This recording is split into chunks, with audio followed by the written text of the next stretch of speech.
When you guys hear conversations about white privilege and white supremacy, what do you hear? I mean, people usually just bring up white privilege, and I don't know. I live in a privileged area, so I hear it a lot from, I guess, other races other than people of my color. They're not usually like saying anything bad. They're saying how it is, and they're saying how they see it, and usually there's better areas like where I live near Baltimore County. Baltimore County is not the best area, but then where I live, it's a better area. So people make those differences, like real world differences that I agree with, but I mean, I don't argue with them. I just witness it how it is. So what's it mean though? So in other words, do you see yourself as privileged? Yes. What's that mean for you? Just means I have it better than other people, and I just accept it. What's it? That I may have more money than other people. I may be living in a nicer area than other people. Okay. In this video, this sociology professor discusses white privilege or white supremacy with his students in a reflection video. He allows the students to share their experiences on white privilege and white supremacy, what they think it is, and how it has impacted them.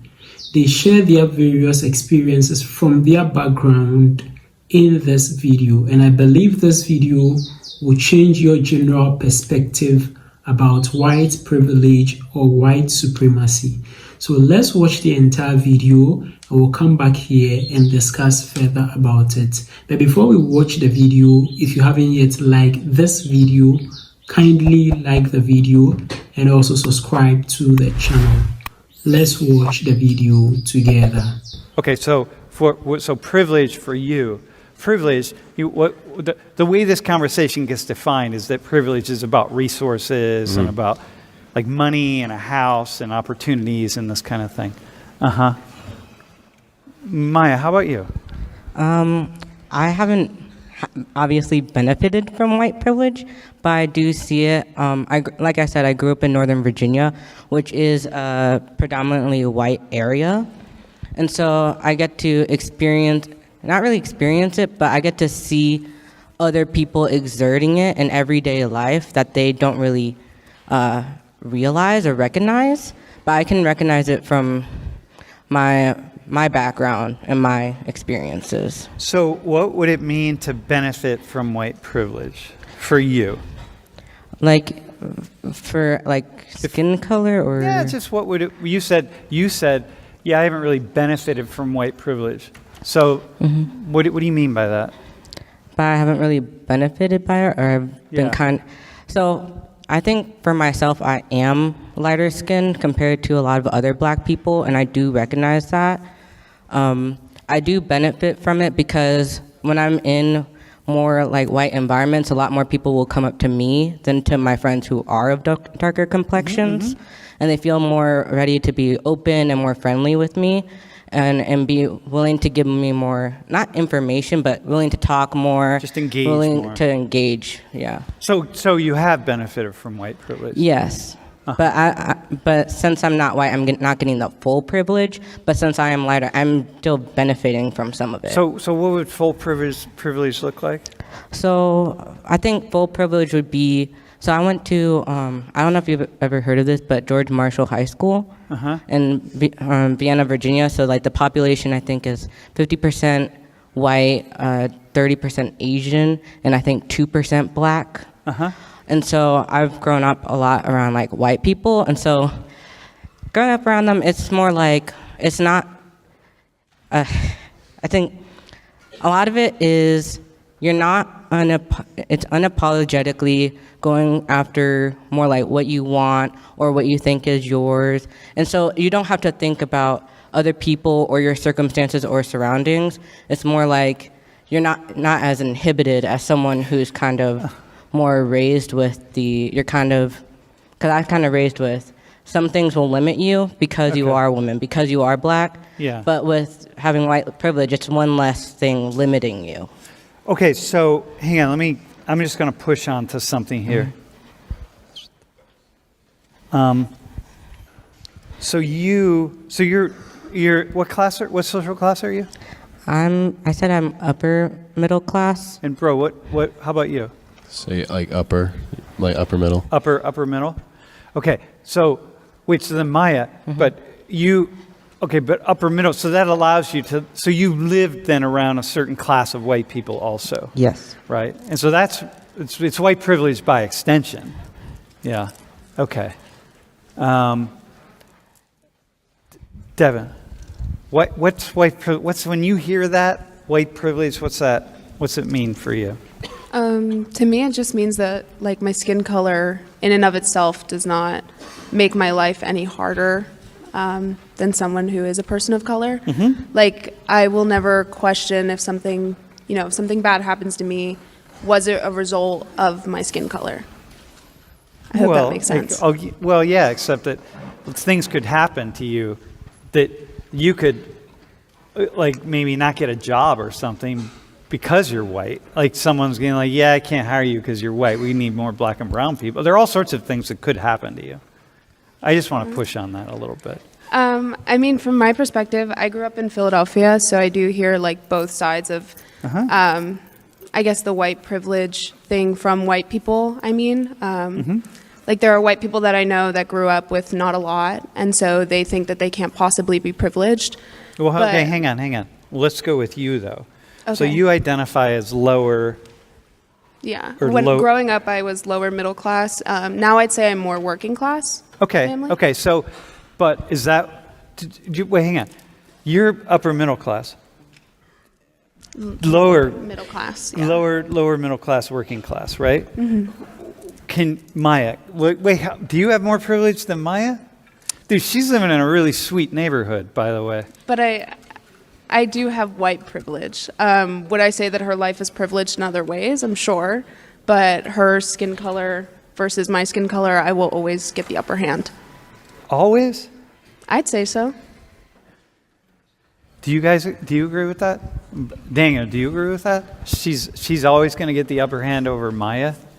I wouldn't say always, but usually yes with being white. Maya, do you think that? I think yes. I mean, I'm not sure what her. I think it depends on what the situation is, but I think in most cases, yes. Yeah? Huh. So listen, let me just say, I want to say something about where I'm going here, right?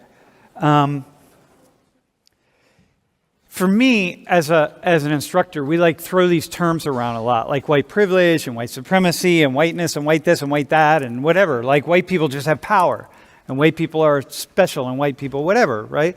And then I'm like, I'm going to just I'm going to just take you and I'm going to say, all right, let's just put you in the lower class for a moment, okay? So you're going to be a representative instead of lower middle class, working class. I grew up in the working class. So, like, I'm there on that. So, like, but I'm going to just hold you there. But, like, look, the way I see it is, like, these two right here, Daniel and Maya, they have some things. Like, if you went to their neighborhoods, right, because I know where y'all live, right? If you saw the cars their family drove and their neighbors drove, and this kind of thing, and do you think if you really saw that, and let's pretend for a moment that Daniel isn't white, that he's black, because dude, first off, you do understand, there are black people in this room who are rich, like rich, man. Y'all know who you are, and maybe at some point you'll come up here later in the semester, but like, come on, man. Maybe Maya is one of them. But the point being, like, I just want to open this conversation up a little bit, right? Like, how do we get to this place where it's just automatically assumed? Like, dude, imagine where Maya lives for a second. And you're sitting here going like, yeah, but I have this privilege. And I'm like, dude, go home with her over Thanksgiving break, man, and come back and report back to us. Like, I don't know. What do you? I think because I have been exposed, like my roommate, he's from Colombia.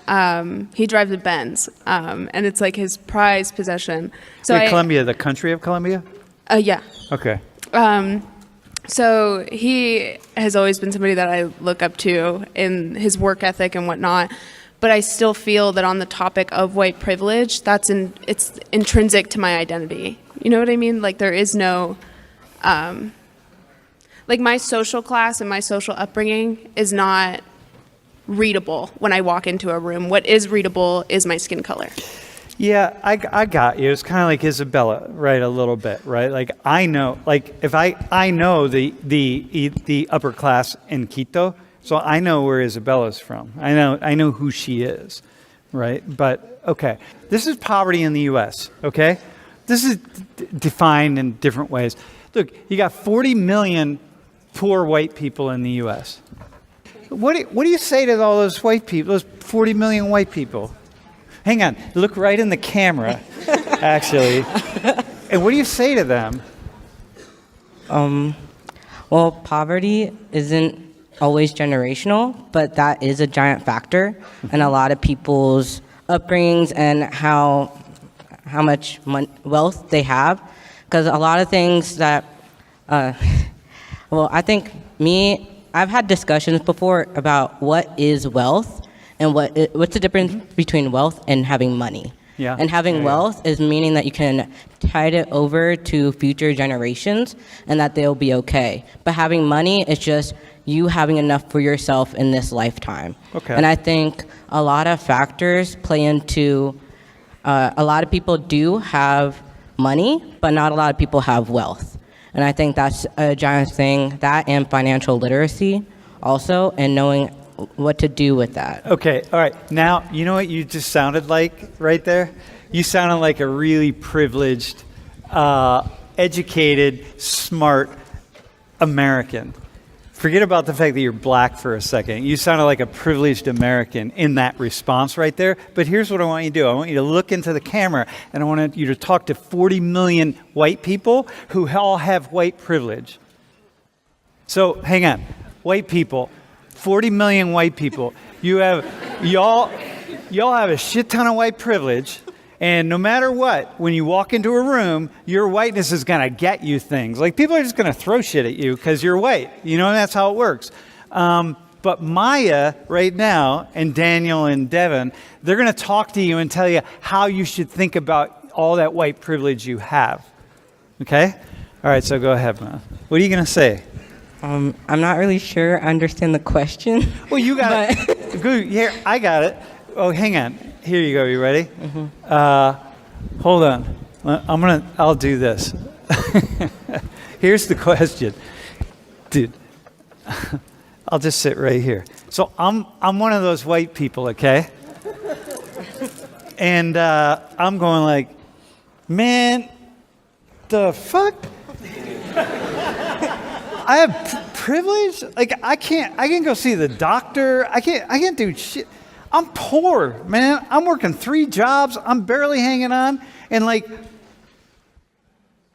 where's my privilege? Just being white? Like, where's my privilege, man? Like, I'm so poor I can't even get a job at Walmart. Like, where's my privilege? All right, that's what I want you to respond to. Okay. So what I'd say to that is... No, to those people. Oh, to those people? To you, actually you. You could say to you. Okay. To you, what you can think of is white privilege is not just this God complex. It's not, oh, I'm inherently better. It's not, I should have this job because I am white. It's because you get those little advantages, those little... When you say you have nothing, if you're white and poor, you still are white. And that in itself, with our country's history, does give you a little leverage over people of color. And wait, over you? Yes. I've been... Well, hang on. Let me ask you this. Would you rather be poor and white? Poor and white, okay? You grew up, your mom works at a diner 20 hours a week because she's home taking care of her disabled father, and your father is kind of, I don't know, a crackhead, right? And you're white. Okay. Would you rather be, and really trying to survive, maybe disabled, forget the crackhead thing, disabled, like really working hard, or you ready? Or would you rather be you? Of course, I want to be me because Okay. I know myself. No, but- no, I am not talking about I don't that, know. my friend. I'm talking about you, black and wealthy. Because you're in the richest 1% of the world's population. So am I, by the way. So are you, by the way. The richest 1% of the world's population. So, Devin's, you're down a little bit, but you're all right. Would you rather be that person in white, or would you rather be you? I mean, sometimes I would think that I'd rather be white, but I think with who I am now, I'd rather be in my circumstances. All right, bro. What would you say? Thanks, man. Hey, by the way, I'm totally putting you on the spot. You got that, right? Yeah. I mean, there's no answer to this. Like, basically, I'm just kind of backing you against a wall, and I'm going to see how you're going to come away from it. But, dude, how about you? Like, what are you going to say to all your white brothers and sisters out there who are really poor? I would just say it depends person to person how much money they have, how much money they grow up with. It also could depend on where they're from, the opportunities that they have, I don't know, or just going to school, getting a job, things that, Dude, you're talking like a white. You know what you're talking like right now? You're just talking like a white guy who doesn't want to say anything racist, right? It's like, because holy shit, I'll get canceled and like my life will fall apart, and then I'll have to be like a Catholic priest the rest of my life or something, right? Just seeking alms from the poor. Look, is that what priests do? Do they do that anymore? I don't think they do that. All right, dude. I'm talking about this conversation we're having about white privilege, and I want you to go down into inner city Baltimore. Don't look, Baltimore, inner city Baltimore, 65% black, but pick out just the poor white people, and I want you to speak to them about their privilege. Compared to all the rich black and brown people, including in this room, by the way. What do you say? I would say an example like that, changes the idea of white privilege. I don't know, maybe if they're walking to a certain kind of store, they have white privilege. You mean so like the security guard doesn't follow them around? Certain things like that, but... Okay, hang on. What kind of car does your mom drive? What kind of car she drives? Yeah. She Don't likes. tell me a Tesla. No, Benz? my family doesn't own a Tesla. All right, okay. But Because you only own Ferraris? Like, what? I'm just kidding. Like, what kind of car do you drive? I drive one of my parents' cars. I drive mainly a Honda Accord. All right, okay. Oh, that's all right. Yeah. That's cool. All right. Dude, what? I'm just, as a white guy, I'm asking you, as a privileged white guy, which you are, I'm asking you, how do you respond to your, like what you do other white people do, you just get into this white privilege conversation about, yeah, well, I'm privileged because I have this, because I'm white. And I'm like, what about those 40 million people, man? You gotta take account of them. How do you take account of them?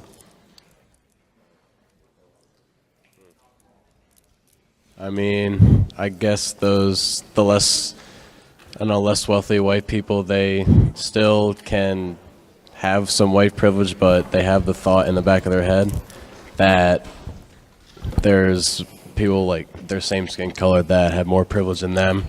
So it becomes, less of a factor in their lives.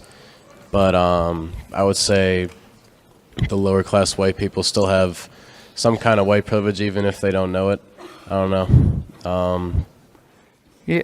Okay. All right, dude. That's fair. I'm not gonna. Devin, as someone who grew up without a lot, do you sometimes hear this conversation about? Do you? When I say there's rich black and brown people in this class, you know what that means, right? Like really rich. Yeah. How do you feel? If they talk about the fact that you have all this privilege and like they don't? Do you have any thoughts? Like, do you have anything you want to say to them? I think I feel differently because, once upon a time, I had a hard time wrapping my mind around the same question, like how could I have white privilege when I grew up in the way that I did? But our identities are intersectional. We have, we're existing in various systems of oppression and privilege. And so in that, sure, there are factors working against me, but there are factors working for me. And one of them happens to be that I am white. And so to all those white poor people, sure, you're oppressed because you have a lower social class, but you are still advantaged because you are white. You are the dominant group. All right. Okay. Hey, I'm not gonna push any further because whatever you understand. You all get what I'm doing here, right? I'm saying like we got to get outside of these like really narrow confines of how we think about certain things. And we need to just like up the game a little bit, like get out of it, right? Because these things are really complex and we don't want simple stories. You don't want some, if you're thinking like all the other people are thinking, you're not thinking very smart in a very smart way. All right, we have okay, thanks, man. Thanks for going with me, y'all, right? All right, okay. Welcome back. So in this video, this sociology professor discusses with his students white privilege and white supremacy in this reflective video. He allows these students to share their experiences in the video on white privilege and white supremacy. The students are able to share their experiences about how they have encountered or received white privilege or white supremacy. Now, the professor began his lecture or his discussion on white privilege by first of all selecting 3 of his students from the class in order to participate in this open class discussion. Now, the students selected are Daniel, Maya, and Davin. Now, Daniel is a white gentleman who belongs to the upper middle class of society. Also in the video is Maya. She is a black lady who also in the society belongs to the upper middle class, just as Daniel. And last but not least is Davin, who is a white lady who also is in the lower middle class, but she says her family now is in the working class. So these are the 3 students who were selected by the sociology professor for this open discussion on white privilege and white supremacy. And I think if professors have these open classes in their lecture sessions, it will really help a lot of the new or the younger generation who are coming in order to know and be able to understand some of these topics that exist in the United States and major countries around the world. So the professor asks series of questions to find out whether students know what white privilege is and how the students define white privilege to be. That is in the form of material things, in the form of monetary methods, in the form of psychological thinking, or even if it is an illusion that they are having. He allows them to define them based on how they think white privilege or white supremacy is. So there were a lot of discussions shown in the video on how these students think or define white privilege to be and how they have also encountered white privilege in the video. Also, the professor showed a chart indicating the number of poor people in the United States of America by race. Now, it was shown that about two races that I took notice of was white people. There are about 40 million people who are white in the United States of America who are poor. And that of black people too, there are about 8 million black people who are poor. So he asked a question to one of the ladies, I think Maya, that as regards this 40 million people who are poor, how will she let them know or accept that they have white privilege? 40 million people and they are all poor. So how would you convince such people that they have white privilege? And he made an example, an illustration by sitting in the audience and asking, portraying to be someone and then asking that he's lacking a whole lot of things. He doesn't have a job, he's sick and all that. And so how does he have white privilege? And I believe I like the way the lady answered the question. Now, in my opinion, I don't think that white privilege is so huge a thing that just because you have white privilege, everything that you need will just come to you. That when you just walk anywhere because you are white, you wouldn't be poor. If being rich is subject to a lot of things that you need to do in order for you to become rich. She explained in the video that there are differences between getting wealthy and then having money. So having money to take care of your basic needs and things like that is different from being wealthy. Now, in my opinion, white privilege will not take any white person out of poverty. There are principles to getting out of poverty, and if you follow such principle, whatever race that you belong to, whether white or black, you'll be able to get out of poverty. I think white privilege is not something that is so pronounced out there. It is just a little advantage that white people have over black people or people of color. That is what I think it is. Let me know what you also think white privilege is in the comment section below, and also share your general thoughts and opinions about this video in the comment section below. Don't forget to share this video with your friends and family on other social media platforms like WhatsApp, Instagram, X, Facebook, TikTok, and other social media platforms. Also, don't forget to subscribe to the channel. Just click the subscribe button down here. Click on the subscribe button. Click as well on the notification bell. And I'd like to see you again in my next video.